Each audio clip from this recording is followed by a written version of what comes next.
कापूस उत्पादक शेतकरी आणि जिनिंग उद्योग एकमेकांवरती अवलंबून आहेत। मात्र गेल्या काही वर्षांमध्ये कापसाच्या उत्पादनामध्ये येत असलेली घट आणि निर्यातक्षम अशा दर्जेदार कापसाचा अभाव यामुळे जिनिंग व्यावसायिक देखील चांगलेच अडचणीमध्ये आलेले आहेत। शेतकऱ्यांचं कापूस उत्पादन वाढलं तरच आपला जिनिंग व्यवसाय चांगल्या पद्धतीने वर्षभर चालू शकेल हे जिनिंग व्यावसायिकांच्या लक्षात आलेलं आहे आणि त्यासाठी ते काय पावलं उचलतायत पाहूया।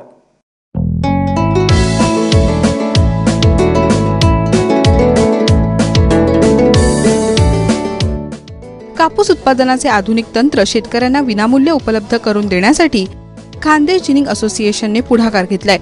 जिनर्स आपल्या दारी हा उपक्रम जिनर्स असोसिएशन राबवतंय।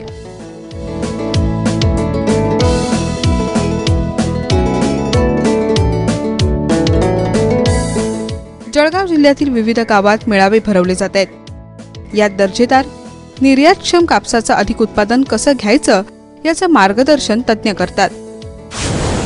जिनर्स शेतकऱ्याच्या दारी ह्या उपक्रमांतर्गत आम्ही मागच्या वर्षाप्रमाणे या वर्षी सुद्धा कापूस उत्पादन एकरी कापूस उत्पादन वाढण्याकरता आम्ही हा कार्यक्रम घेतलेला आहे। मागच्या वर्षी सुद्धा आम्ही या केल्यानंतर जवळपास 30% कापसाचं उत्पादन या महाराष्ट्रामध्ये आणि आमच्या जळगाव जिल्ह्यात वाढला। त्याच्याबद्दल आम्हाला स्वतःला मनाला संतोष झालेला आहे। उत्कृष्ट दर्जाचा कापूस या शेतकऱ्यांनी उत्पादन करावं आणि ते कापसाला आम्ही जास्त भाव देण्याची आम्ही हमी देतो। कापसाचे एकरी उत्पादन कसे वाढवावे, खत, पाणी, कीड रोगांचं व्यवस्थापन कसं करावं याची माहिती शेतकऱ्यांना दिली जाते। कापूस तज्ञ बीडी जडे आणि डॉक्टर संजीव पाटील यांना थेट प्रश्न विचारून शेतकरी शंकांचं निरसन करून घेत होते। जवळपास 38 लाख हेक्टर क्षेत्रावरती कापसाची शेती आहे आणि कापसाचं उत्पादन अवघं 356 किलो रुई पर हेक्टरची आपलं उत्पादकता आहे।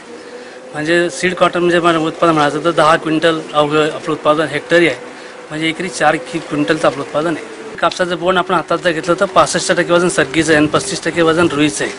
सरकीचं वजन वाढल्याशिवाय कापसाच्या बोंडाचं वजन वाढणार नाही, म्हणून आपल्याला संतुलित पोषण देणं पण फार गरजेचं आहे। करोडो शेतकऱ्यांचं टार्गेट हे असलं पाहिजे एकरी कमी 10 क्विंटल आलं पाहिजे आणि ठिबक सिंचनवरती शेतकऱ्यांनी जे कापूस लावत आहे त्यांचं एकरी 20 क्विंटल कापूस यायला पाहिजे। कापूस लागवड व्यवस्थापनाचं आधुनिक तंत्र शिकायला मिळालं अशी भावना सहभागी शेतकऱ्यांनी बोलून दाखवली।